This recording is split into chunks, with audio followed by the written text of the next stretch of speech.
Hello friends, स्वागत है आप सभी का हमारे इस यूट्यूब चैनल पर। देखिए, जैसे कल हमने आपको कूलाम के नियम से संबंधित प्रश्नों पर आधारित type first type second questions कराए थे, समझाए थे कैसे कैसे क्या क्या करते हैं। तो आज बात करते हैं हम टाइप थर्ड की कि कूलाम के नियम से संबंधित प्रश्न टाइप थर्ड में क्या क्या हो सकते हैं। यदि दो आवेशित कणों के बीच कॉपर की छड़ रख दी जाए तो दोनों के मध्य लगने वाले बल पर क्या प्रभाव पड़ेगा। ठीक, यानी कि क्वेश्चन है कि दो आवेशित कण है हमारे पास। एक आवेशित कण मान लिया ये है, एक आवेशित कण हमारे पास मान लिया ये है, ये Q1 है, एक Q2 है। कि दो आवेशित कण है हमारे पास। इनके बीच में यदि दोनों के मध्य इनके बीच में यदि कॉपर की छड़, यानी कि इनके बीच में ये एक दूसरे से 8 दूरी पर स्थित होंगे। ठीक, दूरी वगैरह कुछ दे नहीं रखी है, कुछ जिक्र नहीं है, तो होंगे 8 दूरी पर स्थित होंगे, कोई दिक्कत ही नहीं है। इनके बीच में अगर कॉपर की छड़ रख दी जाए, यानी कि बीच में इनकी एक छड़ रख दी जाए और वो छड़ जो है वो है हमारी कॉपर की, तो दोनों के मध्य लगने वाले बल पर क्या प्रभाव पड़ेगा, ये हमारा क्वेश्चन है। देखिए एक बार दोबारा समझते हैं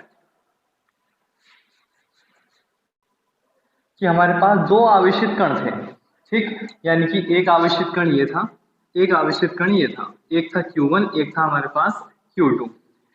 तो इनके बीच कुछ बल लग रहा होगा। ठीक, कोई बात नहीं, बल लग रहा होगा।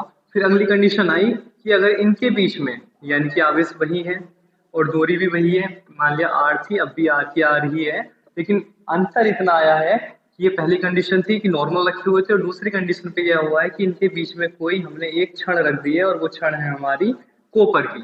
ठीक, कॉपर की दे सकता है, ग्रेफाइट की दे सकता है, और आयरन की बोल सकता है, जिंक की बोल सकता है, किसी भी चीज की बोल दे, बस आपके दिमाग में बात आ जानी चाहिए कि क्षण की बात हो रही है और क्षण किसकी है, धातु की है।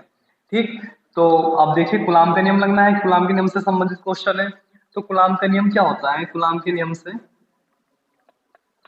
कूलाम के नियम से कूलाम का नियम कहता है कि F बराबर 1/4πε0 Q1 Q2/R²। ठीक, ये है हमारा कूलाम का नियम। ये नॉर्मल फॉर्मूला होता है और यही कूलाम का हमारा नियम होता है। तो जब उसने कोई बात नहीं करी है, इसका मतलब ये वाला नियम हमारा लग रहा होगा, ये फॉर्मूला लग रहा होगा। लेकिन अगली कंडीशन क्या है कि अगली कंडीशन है कि यदि इनके बीच, दो आवेशित कणों के बीच कॉपर की छड़ रख दी जाए, यानी कि छड़ रख दी है, तो वो छड़ काम करेगी हमारे परावैद्युतांक का। सही, यानी कि परावैद्युतांक, यदि परावैद्युतांक के हो तो, और बहुत नॉर्मल क्वेश्चन है एक तरह से, ये आपको अगर लिखित में आ जाए तो इस तरह से करना है, नहीं तो मौखिक क्वेश्चन होते हैं, इनके आंसर मौखिक होते हैं, बताएंगे। आप पढ़ते ही क्वेश्चन का आंसर समझ जाया करो बहुत आसानी से। यदि परावैद्युतांक के हो तो मान लिया F डैश हो गया हमारा बल, तो ये हो जाएगा 1/4πε0 के Q1 Q2/R², क्योंकि बीच की दूरी का कोई जिक्र नहीं है इसमें। ठीक, बस जिक्र है कि क्षण का, और क्षण है इसका मतलब परावैद्युतांक वगैरह हमारा यूज हुआ है। और जब परावैद्युतांक हो गया है तो F डैश बराबर हो जाएगा 1/4πε0 Q1 Q2/R² गुणा 1/K। ठीक, और जब ये कंडीशन है तो F डैश बराबर यहाँ से आ जाएगा, ये वैल्यू किसकी है, ये वाला जो मान है, ये वाला मान है हमारे इक्वेशन नंबर फर्स्ट, यानी F की वैल्यू है ये। तो F डैश बराबर कितना हो जाएगा, F गुणा 1/K, F गुणा 1/K। अब देखिए थोड़ा सा समझिए बात को। अब K है परावैद्युतांक, और परावैद्युतांक किसका है, कॉपर की छड़। अब कॉपर की छड़, कॉपर क्या होती है, कॉपर होती है हमारी धातु, मेटल होती है। और बताया था आपको पिछली वीडियो में, आपकी पूरी वीडियो एक परावैद्युतांक पर भी बनी हुई है, और देख लीजिए जिसने नहीं देखी है। तो धातु के लिए परावैद्युतांक का मान कितना था, अनंत था। ठीक, धातु के लिए, क्योंकि धातु के लिए के बराबर अनंत। ठीक है, और ये आपको क्वेश्चन बताया भी था कि परावैद्युतांक के मान पूछे जाते हैं। वायु निर्वात के लिए परावैद्युतांक का मान 1 होता है, जल के लिए 81 होता है, और धातु के लिए अनंत होता है। और अनंत वाले के लिए क्वेश्चन बहुत ज्यादा पूछे जाते हैं, और उनमें से ही क्वेश्चन हमारा ये है, काफी अच्छा खासा मोस्ट क्वेश्चन है। देखिए कि धातु के लिए परावैद्युतांक का मान कितना होता है, अनंत होता है। तो एफ डैश बराबर यहाँ से हो जाएगा एफ गुणा 1/अनंत, और किसी के नीचे भी अनंत का मतलब है 0, शून्य। तो एफ डैश बराबर यहाँ से निकल के आ गया हमारा शून्य। यानी कि अगर यदि दो आवेशित कण हैं उनके बीच में कोई भी क्षण रख दी जाए धातु की, कोई भी धातु की हो, जरूरी नहीं है कॉपर की ही दे, ग्रेफाइट की ही दे, या फिर जिंक, प्लेटिनम या आयरन वगैरह की दे, कुछ भी धातु दे, बस दिमाग में आ जाना चाहिए कि ये हमारी धातु की क्षण है, अगर क्षण का जिक्र करा है तो। और दो आवेशित कणों के बीच में अगर कोई क्षण रखी जाएगी तो दोनों के बीच लगने वाला बल बिल्कुल ही शून्य हो जाएगा।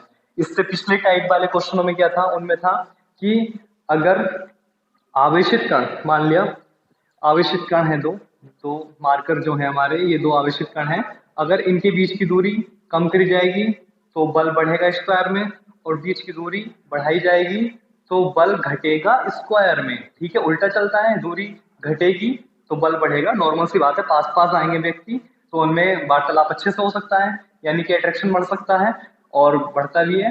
तो स्क्वायर में बढ़ेगा अगर पास पास आएंगे तो, और यदि दूर दूर जाएंगे तो स्क्वायर में घटेगा। लेकिन अगर बीच में इनके कोई धातु की छड़ आ जाए, बीच में दो आवेशित कण थे, इनके बीच में क्या हुआ, दो आवेशित कणों के बीच में कॉपर की छड़ आ गई, और कॉपर की छड़ के लिए परावैद्युतांक, धातु के लिए परावैद्युतांक होता है हमारा अनंत। ये बात आपको ध्यान रखनी है, विकल्पों में अलग से भी पूछ लिया जाता है क्वेश्चन, पिछली वीडियो में बताया भी है। तो अगर ऐसी कंडीशन आ जाती है तो बल हमेशा 0 हो जाएगा।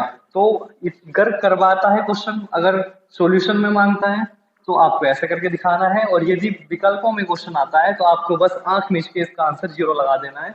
बस समझ लेना है एक बार ध्यान से क्वेश्चन में कहा क्या गया है कि दो आवेशित कणों के बीच कॉपर की छड़ रख दी जाए, दो आवेशित कण थे, इनके बीच में कॉपर की छड़ रख दी जाए तो दोनों के मध्य लगने वाले बल पर क्या प्रभाव पड़ेगा। तो जब धातु की छड़ है और बीच में रख दी गई है तो बल हमेशा शून्य हो जाएगा, ये बात आपको ध्यान रखनी है।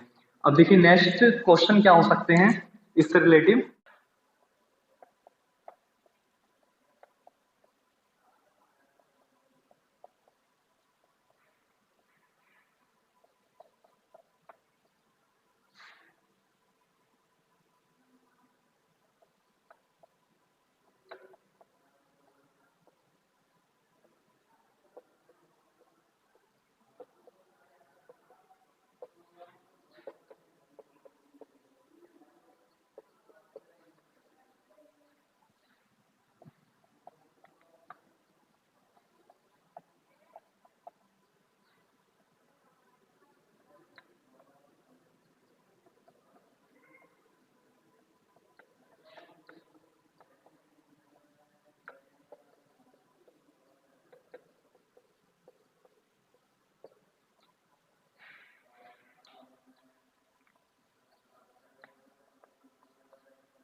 देखिए नेक्स्ट क्वेश्चन है आपके सामने कि यदि दो आवेशित कणों के बीच 81 न्यूटन का बल कार्यरत है तो जल में इनके बीच आरोपित बल बताइए, या आरोपित बल का मान कितना होगा, याद कीजिए। इस टाइप से क्वेश्चन आता है और काफी इंपॉर्टेंट क्वेश्चन है, काफी बार आया हुआ क्वेश्चन है।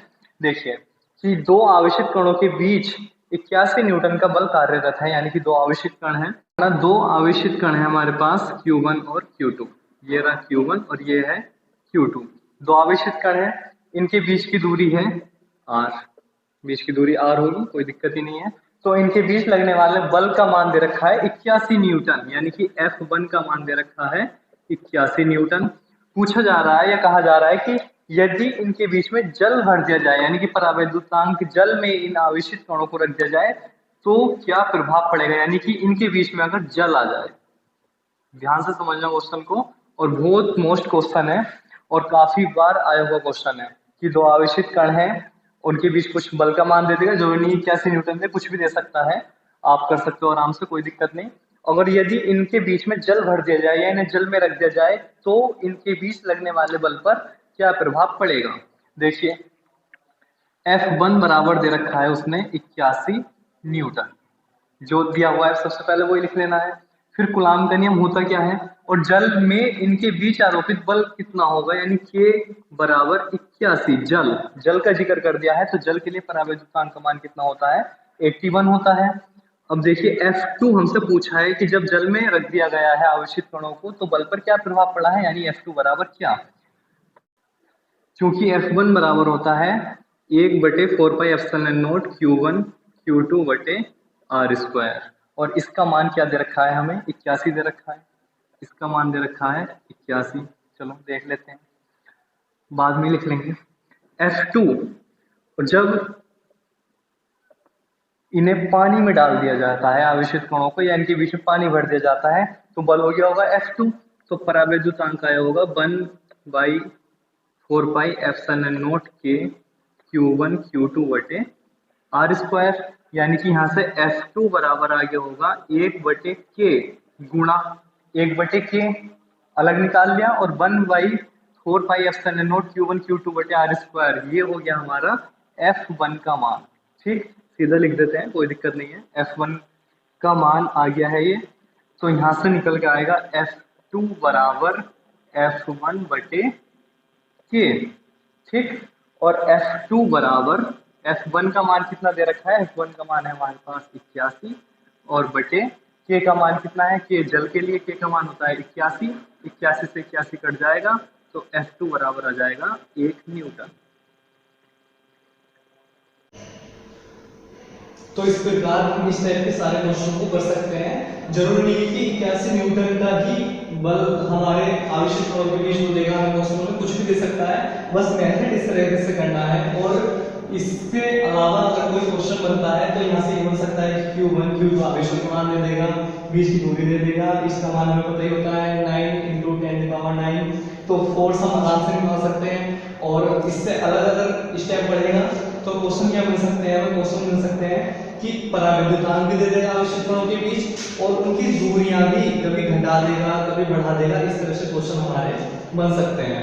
तो बिल्कुल भी घबराने वाली बात नहीं है, बहुत इजी क्वेश्चन है, बस सबका मेथड इस तरह से ही है, कुछ नहीं करना होता कि आपको कूलॉम का नियम लगाना है, बस कंडीशन समझनी है कि क्या कंडीशन उसने हमें दे रखी है। तो इस प्रकार हम कूलॉम से संबंधित जितने भी क्वेश्चन है उन्हें बहुत आसानी से कर सकते हैं। ठीक है, और बेसिकली आपको ये तो समझना है, ये तो और ये तो बहुत मौखिक है, ये तो आप बेसिक भी समझ सकते हो, कोई दिक्कत वाली बात भी नहीं है, बहुत हल्के के क्वेश्चन है। बस इतना ध्यान रखना है कि आवेशित कण पास आएंगे तो बल वर्ग में बढ़ेगा, और आवेशित कण दूर जाएंगे यानी कि दूरी बढ़ेगी तो बल वर्ग में घटेगा, और परावैद्युतांक आ जाएगा तो जो परावैद्युतांक आएगा उतने गुना बल हमारा कम हो जाएगा। ये बेसिक सी बातें हैं जो आपको समझनी है।